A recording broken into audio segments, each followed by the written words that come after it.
এই বছরটা আমাকে অনেক কিছু শিখিয়েছে, কিন্তু তার আগে আমাকে অনেকটা ভেঙেছে।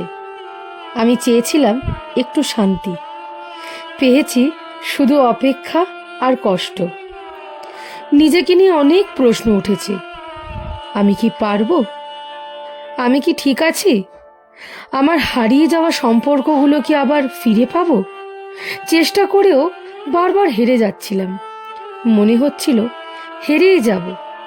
কিন্তু এই বছর আমাকে শিখিয়েছে, যাদের আমরা সবচেয়ে আপন ভাবি তারা কখনোই আপন হয় না।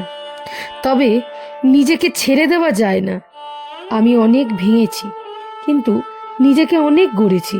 আমি পড়েছি, কিন্তু উঠে দাঁড়িয়েছি। আবার নিজের জন্য সিদ্ধান্ত নিতে শিখেছি। এই বছরটা আমাকে সব দেয়নি, কিন্তু আমার সত্তাকে ফিরিয়ে দিয়েছে হারিয়ে যাওয়া আপনজনদের, ফিরিয়ে দিয়েছে চলার শক্তিকে। হয়তো এখনো সব ঠিক হয়নি, কিন্তু আমি আবার হাঁটতে শুরু করেছি।